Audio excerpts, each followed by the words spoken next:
Welcome. My name is Tanyelle Richardson, and I'm a Senior Program Officer for the UISFL program, the Undergraduate International Studies and Foreign Language program, and welcome to our 2018 Technical Assistance Workshop. Thank you. And for questions, please feel free to submit them in the chat box below, and we'll address them at the end of the session. Let's begin. Some of the topics that we'll be discussing today will be the purpose of the program, our competition priorities, performance period, eligible applicants, selection criteria, allowable activities, the grant administration, tips, links, and program contact, and of course Q&A.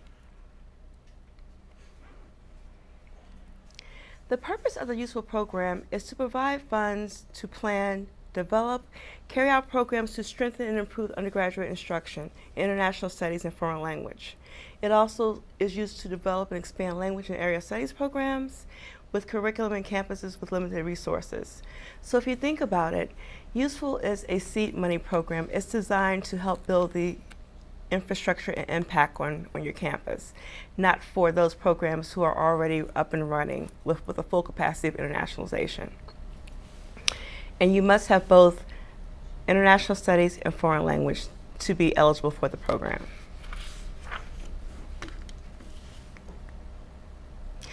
Funded since 1988, the UISFL program has awarded over 700 awards to both 2-year and 4-year institutions. In fiscal year 2016, we made 33 total awards, and 8 being community colleges. For 2018, we are still working on our competition priorities, so we will be having that information in our Federal Register notice, so please keep posted on the Federal Register notice.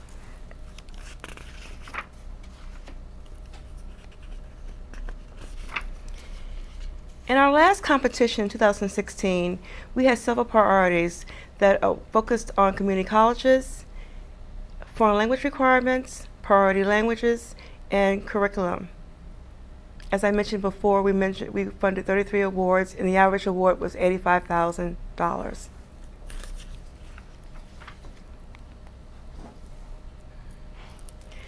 Some of our eligible applicants include institutions of higher education, consortia of institutions, partnerships between nonprofit educational organizations, public and private nonprofit agencies, including organizations with professional scholarly organizations. So essentially, you can come in as a single applicant or as a consortia of either one of those topics, applicants, rather. Under the UISFL program, we have 100 base points, but we do offer a competitive preference priority worth up to 5 points. So the maximum score ends up being 105 points. And under our selection criteria, we have the evaluation plan of operation, quality of key personnel, budget and cost effectiveness, adequacy of resources. That's our basic criteria. As you get into your applicant status, we have certain criteria that might be applicable for those who are applying under certain conditions. For institutions who are applying as a single applicant or consortia or partnerships, you have to address 3 other criteria, which are the commitment for international studies, the elements of proposed international studies, and the need for results.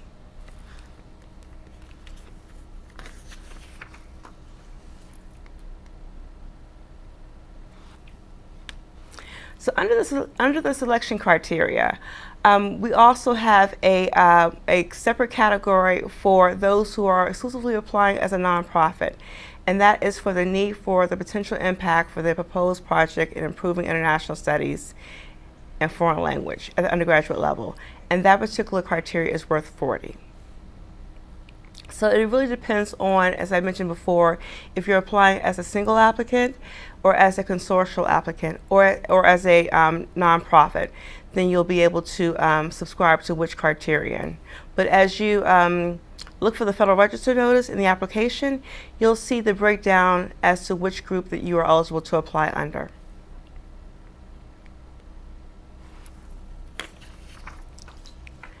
So if I can hang out here for a second, The majority of our applicants do a few certain things under the program. Because it is seed money, it's designed to help build capacity. And one of our most popular allowable activities would be curriculum development. Curriculum development includes things as creating a program, whether it be a major or minor, or a brand new program that you might develop from scratch. It can also include faculty development where you want to send your faculty abroad. You might want to offer them a stipend or a honorarium to develop courses in their off time, whether it be summer or a spring break. You can also use the money for research. If you're using the funds to help develop a new stream of internationalization, that money can be used to dedicate for research, as well as internships and study abroad. Both can be used for students and for professional study.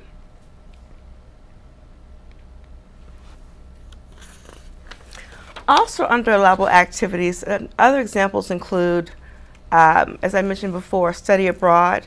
You might want to partner with another institution and develop a hybrid program where you would have one part at your home institution and the other part at the partner institution.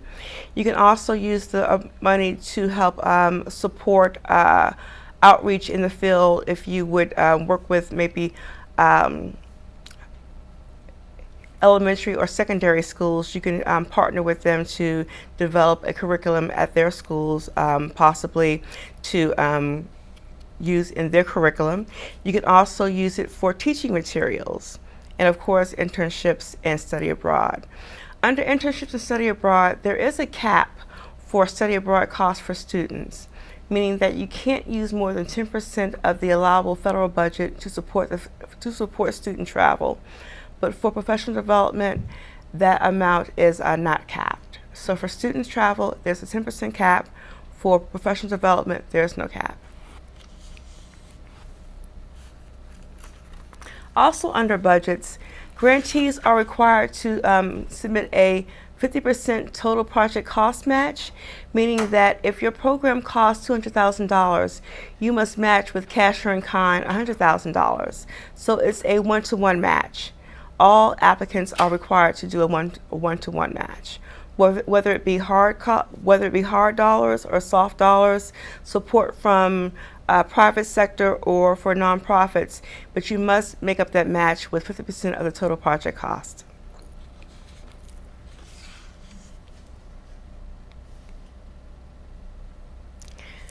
As we move forward to 2018, there are a few tips that might be helpful as you prepare to apply.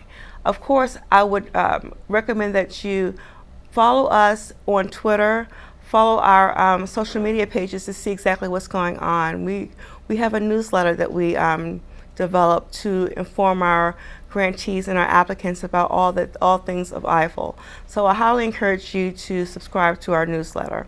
But also, more importantly, you might want to review the abstracts of funded proposals. That can be found on our websites. It might be useful to also contact funded grantees for information assistance. Of course, developing linkages internally and externally, and of course, reviewing the facts on our website. Other things that might be useful as far as tips would be working with your nonprofits in the community, developing a network with your congressional members, whether it be here in the U.S. or your linkage abroad, will be also a good idea for you to further your internationalization goals. And of course, more importantly, my first and foremost recommendation would be please review the Federal Register in its entirety with the information on our program and our application procedures. And of course, contact the program staff. For writing the proposal, I also recommend that you review the selection criteria in its entirety. Please make sure that you read it very thoroughly, that you don't make any assumptions, and that you don't deviate from the script. Meaning that if we're asking for your plan of evaluation, you want to make sure that you provide succinct information on your evaluation plan. How, when, what, and why, basically. You want to make sure that you are right for the audience as far as making sure that you write for the criterion. Doesn't matter if your institution is a well-renowned institution or if it's a startup institution, you want to really make sure that you hone in on the selection criteria. Be very, very detailed and specific as you address the selection criteria. Make sure that you provide a plan. It's really important that you kind of give us a timetable as to how you see the plan operating over the next 2 to 3 years. That's extremely important as you tell your story through your application. Also, you should also include enough information about your program and your institution for all audiences. For those who are well aware of your program to those who know nothing about your program. You want to include it to be very, very clear and succinct. And of course, write for measurable goals, things that can be obtainable, things that can be measured. You want to make sure that your goals and your objectives can be measured over the next 2 to 3 years, and nothing that is too far-reaching or too ambitious. Make sure that you do a double check of your application. Avoid grammatical errors. Make sure that you stay away from jargon, things that only you would know. I will highly encourage you to work with those who are well versed in applying for federal funding, whether it be your sponsored programs office or your budget officer. Make sure that you align your activities with your budget.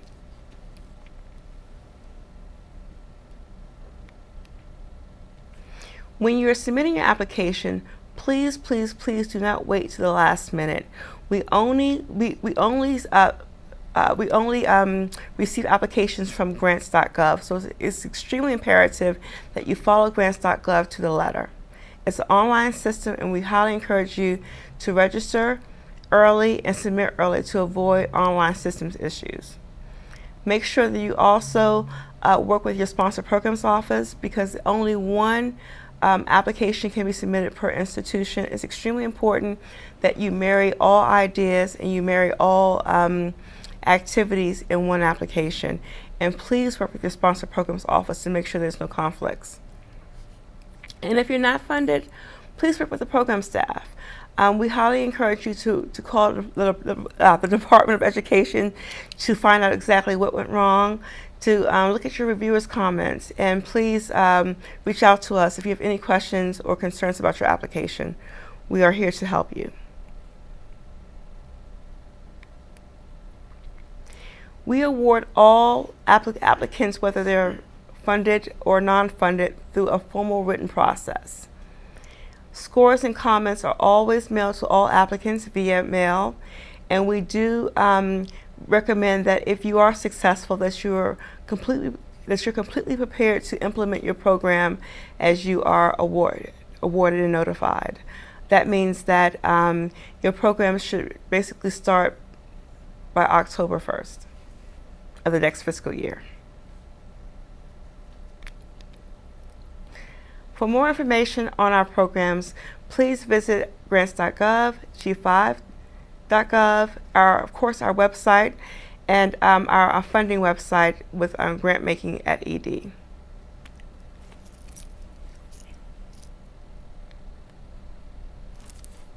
The proposed timeline for the UISFL program will be updated on our website. We are hoping, we're extremely positive to announce sometime in early fall, but please use the Federal Register and our website to get the most recent information on the program deadline dates.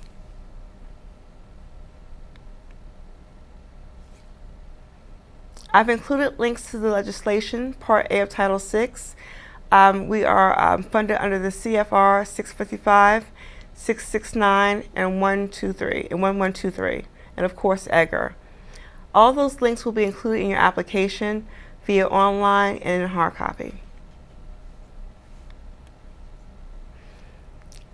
Again, my name is Tanyelle Richardson, and I'm the Senior Program Officer, and we will open the box for questions for those who have those. Thanks. Thank you. Our first question reads, did you say that you're unsure of the 2018 competition, or that you're unsure that the timing when it will be released? So I'm unsure that I'm unsure of the timing. I'm almost certain that we will have an appropriation announced sometime in early fall.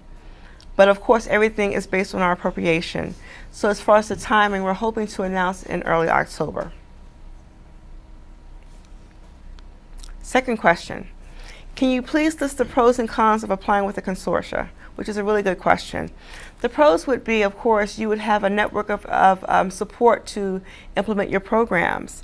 For example, if you are applying as a community college and you're hoping to develop a study abroad program to Russia, as well as a major in Russian studies, it's really good to work with those who have possibly more subject matter expertise than you do. That way that you can partner and marry both ideas. Now for the con with that, because we have a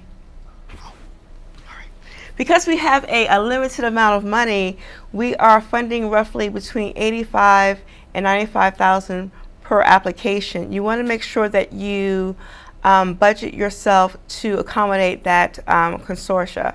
It's not a lot of money to work with, so you want to make sure that you have a very clean and succinct budget to accommodate a consortia. The chat room is open for questions.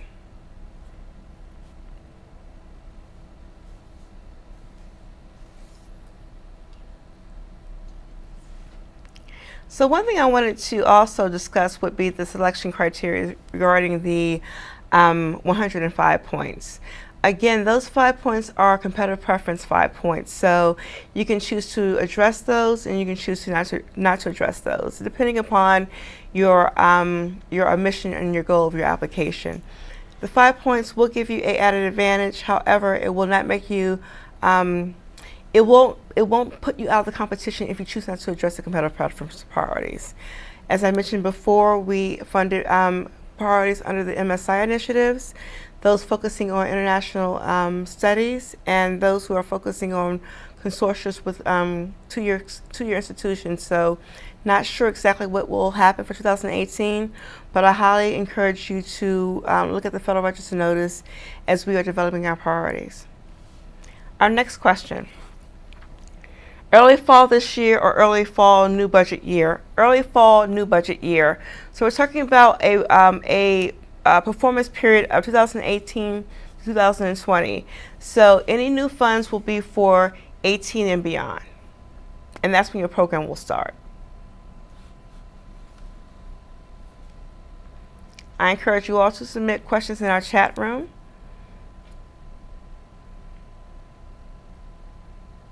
As I mentioned before in my early opening, UISFL has been funded since 1988, and we've awarded over 600 applications to those schools who have very little international to those who have lots of international. So I highly encourage you to look at this program to help build your platform for internationalization. Next question. Would you please scroll up 2 slides to see the website? Certainly.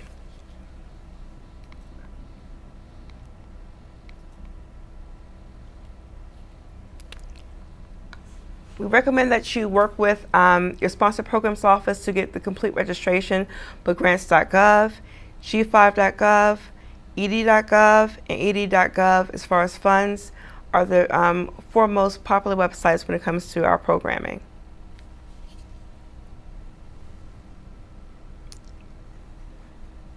Great. Next question.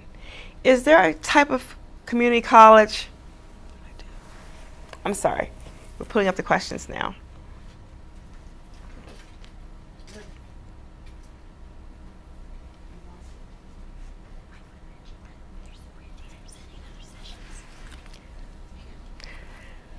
Thank you. Sorry about that. Next question. Is there a type of community college that is more competitive than another? So that really depends on the types of programs you're hoping to fund. I would highly encourage you to take a look at the competitive preference priorities or any initiatives that are written in the application to see exactly where the administration is putting more emphasis than not. Community colleges do quite well under this competition. We funded 8 the last go around, so they are extremely competitive whether they're in a consortium or standalone. When you say institution must be ready to hit the ground running by ready of October next fiscal year, does it mean for 18 or 18? Yes, it does mean for October 2018.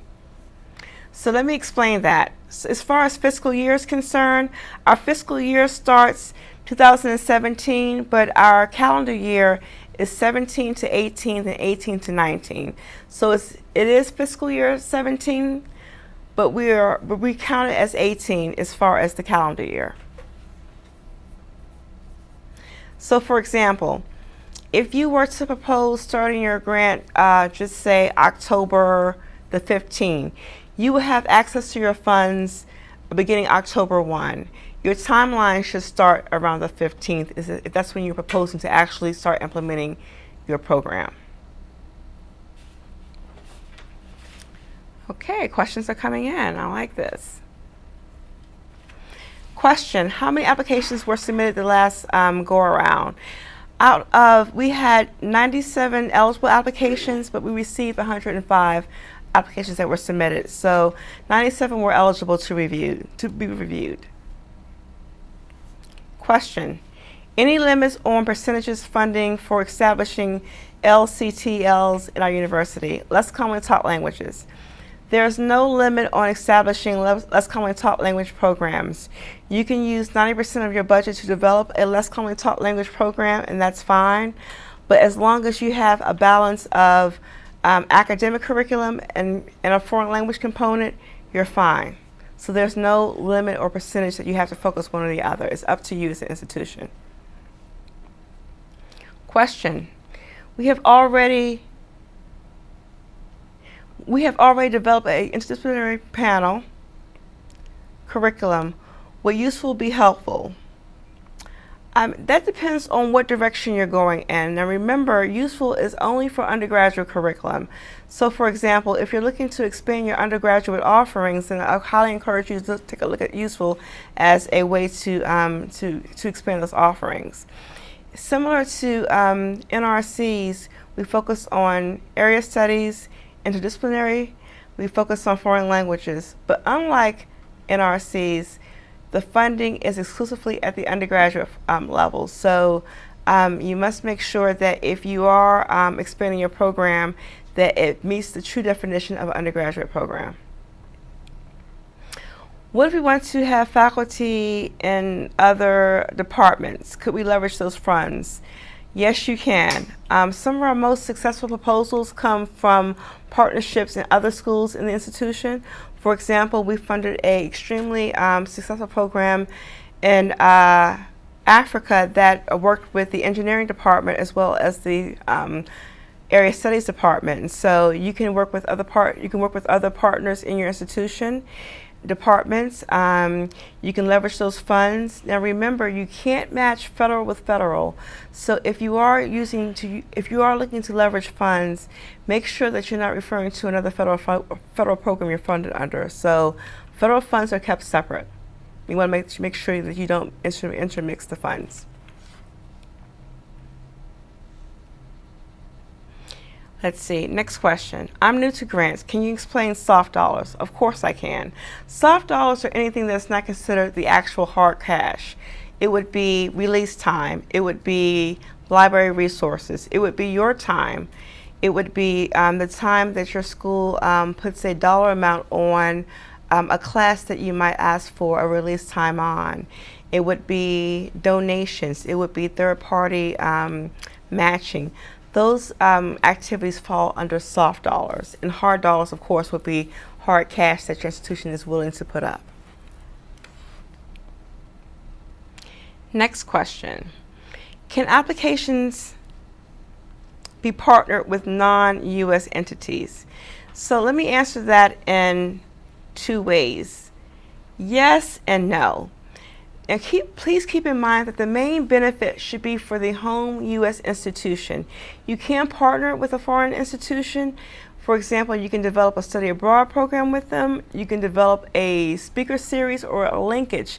But the main benefit should be for your home institution.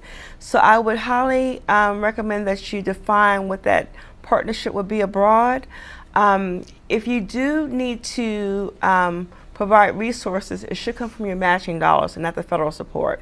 So if you're looking for a partnership at an institution abroad and you're looking at ways that you can leverage, you can use your matching funds to do so, but not federal dollars. The federal dollars should be for the home institution, the benefit of your U.S. faculty and students.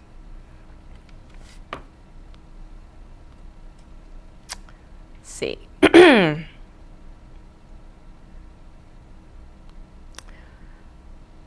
Next question. Do you find that most applications you fund have a foreign language component? If so, is it mandatory? Yes and yes. So foreign language is a mandatory component under the UISFL program. It doesn't have to be 50-50, but you have to have some semblance of foreign language, whether it be updating a course, enhancing a course, establishing a course, working on modules, implementing some sort of foreign language acquisition into your program. You can implement a business French course.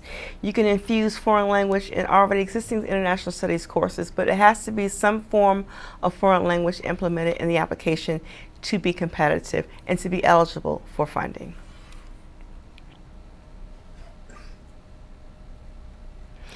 Next question. Do proposals have to have a Pacific region link, or can it be global?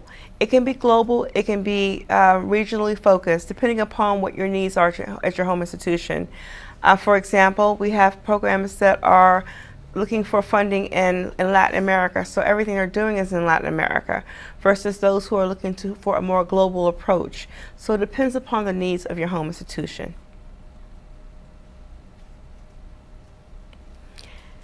Next question. We are looking for the funded abstracts in 2016. The funded abstracts should be listed under our IFLE page under the UISFL program, but if you're having a hard time finding those, I'll make sure you get the PDF file of that. Under UISFL, all initiatives must be a one-to-one contribution from the institution. Correct. Are there any initiatives independent of researchers you wish to develop an international studies program? So unfortunately, we do not have a sister program that will fund an individual researcher. If I was a researcher, I would look to ways to possibly look at the IRS program in a future funding cycle. Single applicants can apply for the IRS program, the International Research Studies program. But as far as a single researcher, unfortunately, UISFL cannot fund your single research project, but you can combine your research in your home activity, meaning that you can combine your need for research as a faculty development activity in an overall UISFL grant. But I will look at your actual your needs before you would actually implement research into that program. But as always, I'm happy to address that on a one-on-one call to further understand exactly what you mean by research. Happy to do so. Can UISFL funds be used to hire new faculty members? The question I get a lot, and the answer would be yes. But I highly caution you to really think about that, because remember, we're looking at budgets that range from $85,000 to $95,000 per year, and you don't want to use up all of your UISFL funds to hire faculty. You can use the funds to help onboard faculty and use your matching to match their salaries. But remember, although you're not expected to go full-fledged supplementing this in the first 2 years, the whole idea of the UISFL program is that you can be able to support your activities after the funding ends. So when you're hiring faculty, you got to make sure that you have a funding stream to support that faculty member as the UISFL funding goes away. So I would think about that before you would use it as your sole source of UISFL funding. But to answer your question, you can use the funding to onboard faculty and to help support their salaries, but I would not use it for the entire amount. Let's see.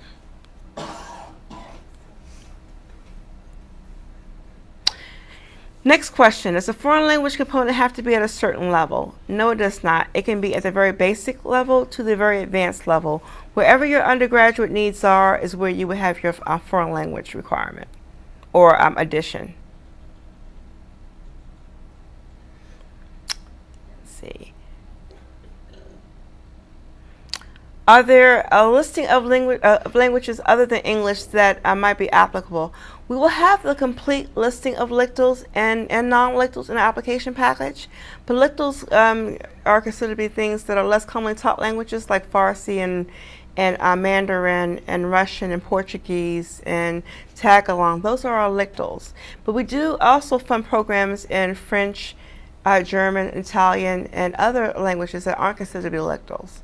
So the whole idea is to include foreign language, whether it be less commonly taught or the modern level, is where your institution needs to have the foreign language.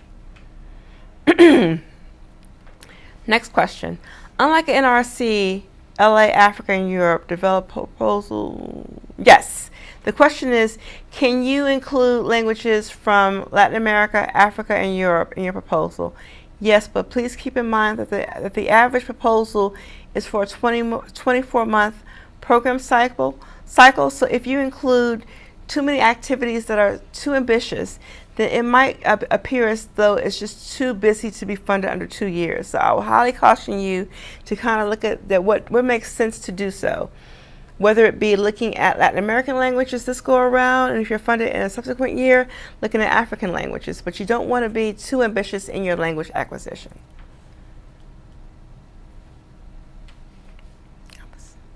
Question. What is the current recommendation in terms of percentage the grant may pay workers or program managers reporting on the program? So I'm assuming you mean for the program manager at your home institution. That depends on if you are a full-time faculty member. That depends on if you are using the program and you're asking for partial salary and partial release time. So, for example, we have funded positions up to 20% for the program officer or the program manager at your home institution. So it really depends on exactly what your day-to-day activities of managing the grant will be. But we have funded up to 20% of your salary to do so. Okay, we still have about 15 minutes for questions, so I highly encourage you to use the chat room. And also, please tune into our other panel sessions, since we will be having a useful to talk about best practice. A useful grantee will be doing a presentation on best practices from her institution. So I encourage you to tune in tomorrow for that. Any more questions? Next question. Can we apply for under the Modern Language Program? Yes, you can. You can use modern languages under the UISFL program, or you can use UISFL funding to support modern languages. Yes, you can. Okay. Any more questions? Chat room is open.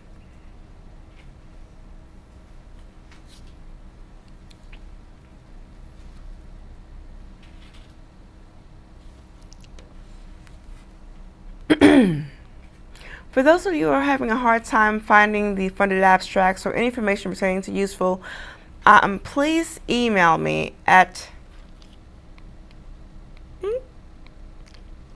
Tanyelle.Richardson@ed.gov. I can make sure that you get all information pertaining to the last year's funding cycle that you're unable to find on our website. Questions? Question. Can we focus on developing at our College of Education in a K through 12 outreach? And my answer would be yes. However, as I mentioned before, you can partner with institutions of elementary and secondary, but it shouldn't be the entire crux of your application. You can support that initiative under outreach. So the answer is yes. But it shouldn't be the whole body of your application. It should be considered to be outreach, similar to NRCs. Questions? So I'm getting a lot of consortia questions.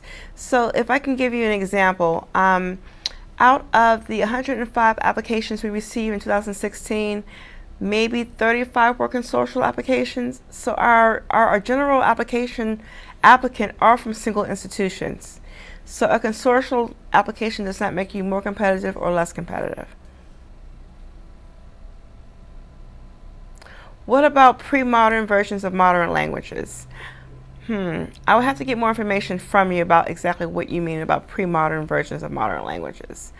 But we will have a listing of all recognized languages, whether they be LICTLs or modern languages, in the application package for 2018 funding. Can UISFL funds be used to support projects indigenous to American languages? So we are working with our program staff and our attorneys to define the indigenous American languages. I know that some of them fall under the Native American culture, so we are working to get more of a definitive answer for you, and we should have that by the competition time. Question is outreach required? Outreach is not required. It is recommended for those who are looking to use the funds to leverage, but it's not required. There is no requirement for outreach. But if you're looking to leverage your partnerships with nonprofits or for-profits or anyone outside of your institution, then outreach is something you might want to take a look at. Question: can we focus on developing teacher education resources for undergraduate pre-service teachers and pre through 12 outreach through college education? So the long and short is yes, but what you're proposing is similar to our Fulbright programs. So we do fund programs in the College of Education, but please keep in mind, if you're looking to hone in on pre-service teachers, which are undergrads, it has to be a component to further their undergraduate education. So if it's a capstone course you're hoping to develop, or an internship or a study abroad component to build upon what you're already doing, then yes, you can do that as well. So I mentioned best practices. We'll be having a speaker tomorrow from a currently funded UISFL program, and she will be discussing what worked for her institution as far as best practices. We also have numerous articles on our website that will help you understand exactly what we call a best practice. It will be a program that has gone tried and true, kind of the test of time, so to speak. A program that has been touted as a program that's been implemented or established at the institution. They might be deemed as a best practice. And we have those linkages on our website. Could you please explain examples of internships? For example, an internship might be where you are placing your undergraduate students at a K through 12 program at your local elementary school or high school as a pre-service learning requirement. An internship might be at a nonprofit that's using foreign language to develop a new business process. And they might need your undergraduates to help with interpretation or linguistics. That might be an internship. And the funds can be used to help support those students, as well as you can use the funds from your third-party partners as a part of your match. So if you are looking at an internship, then that's one way that you can do that. So I got a question as far as having 2 grants concurrently. If you haven't funded under UISFL in the past and you have a grant that's ending, you can apply for new funds to further your internationalization goals under UISFL. However, as a grantee with prior experience, much is given, much is required. We'll be looking at you to use the funding to help move your project along. So for example, if you were funded in 2016 in developing a program in Latin America, now you're looking for funds to further that in Central Southeast Asia. That'd be one way to help growing your programs. But if you're proposing to do more work in Latin America because you have more contacts, that might not be something that you would look at as far as being a competitive application. So if you are currently funded, look at ways to grow at your institution, to kind of grow as a upward climb and not a straight climb, using visuals here. So you want to make sure that your program grows is my response to that. But yes, if you were funded before, you can receive funds again as long as you're showing the need to help grow your programming at your institution. Okay, we have about 10 more minutes. Questions?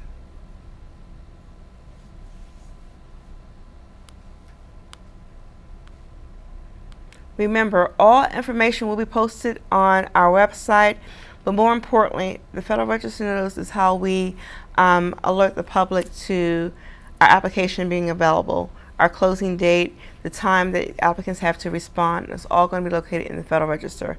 So please become familiar with the Federal Register online as well as grants.gov.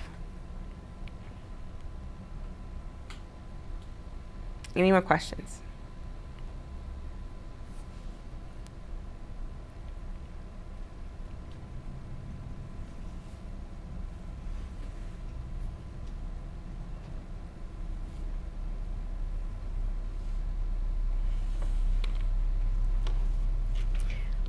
I'm going to go back to the slides on the criterion.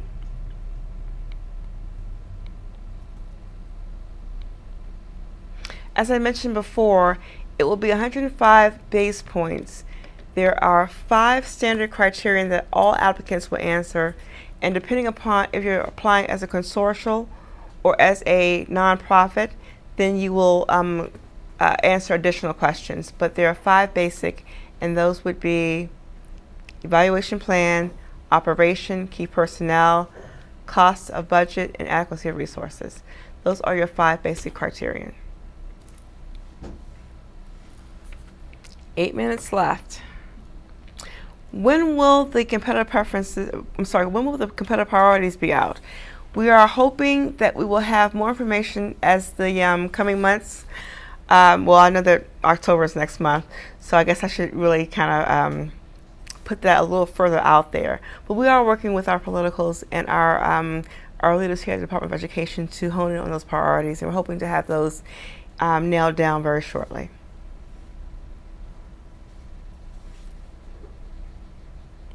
Next question. Can we use the funds for course development or course release or faculty release? Yes.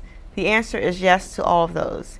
You can use the funds to develop a brand new course, to enhance, to modify existing courses. You can use the funds to help support a faculty release. For example, if the faculty member is creating curriculum, you can use the funds to help support an adjunct to teach over, to come support their class load as they're in the development and research mode. So yes, you can use the funds to develop courses as well as to support faculty release time. Okay. Please submit all questions in our chat room.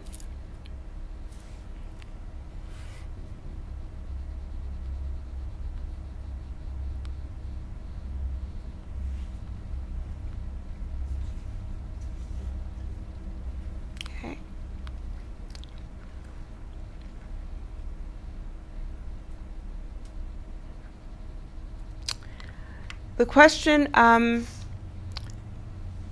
is regarding to our deadline. We are hopeful to have the application on the street in enough time that each applicant can have 60 days to respond to the selection criteria. That's our hope. But 45 days will probably be the minimum time on the street. Hopefully 60 days would be the max. Well, 60 days and beyond would be our ideal. So that's typically what we do expect to have posted in the Federal Register, between 45 and 60 days to respond. NRC eliminated the timeline graphic. Do you want to include a timeline graphic to make things clear? So if you submit any supplemental information, that will not be counted against your narrative. And I feel that a timeline graphic can be helpful, especially if you are planning over a 2-year period. For example, if you are rolling certain activities that will be happening succinctly, then a timeline will be a really good way to kind of tell your story or to help to support your story. So for useful, it's not mandatory, but it is encouraged if that helps you tell your story. Okay, we're just about the 5-minute mark. More questions, please.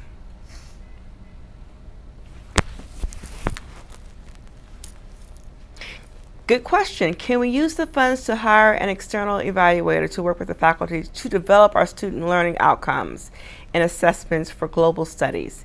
The answer is yes, after you're funded. So you can write a line item into your budget for an external evaluator.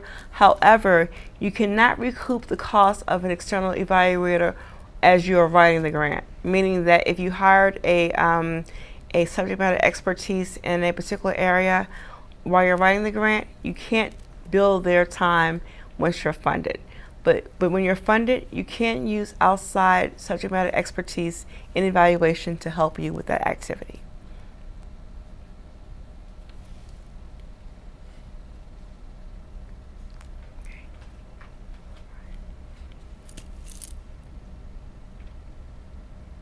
We're at the 4-minute mark.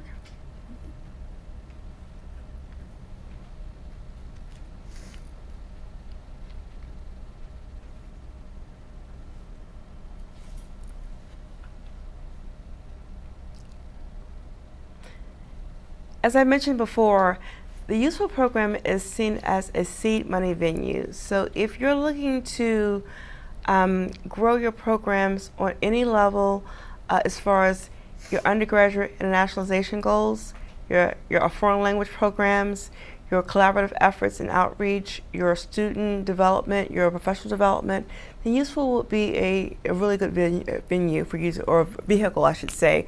But if you're looking to kind of just expand on things that are already working, then I would highly encourage you to look at another more competitive program, because it's designed to help build capacity for those who need internationalization. Okay.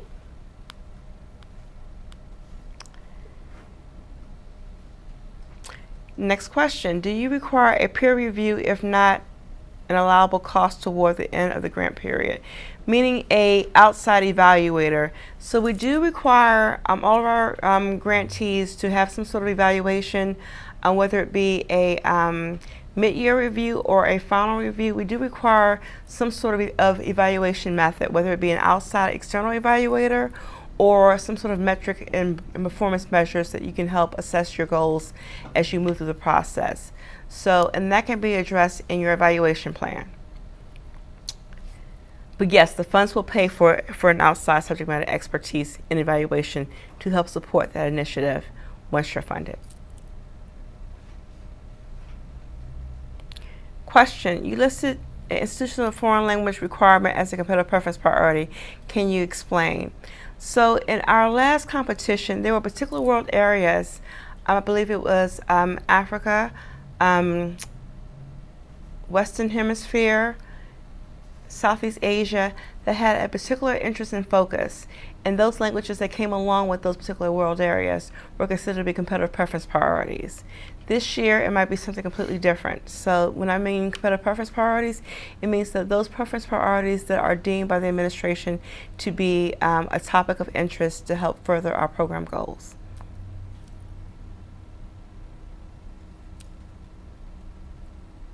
Can a university apply with Title VI, with a Title VI grant already for UISFL? So if you're asking me if you already have an existing UISFL and you want to apply for new funding, yes, you may.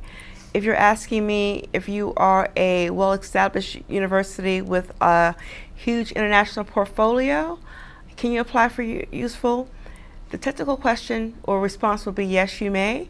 But remember, it's designed for seed money implementation. So if you are a well-established university with a lot international already at your campus, I would highly encourage you to take a look at the ways that you can help leverage what's already existing, or looking at ways to work with what's already on your campus as far as your internationalization goes, if you have a large international portfolio already existing.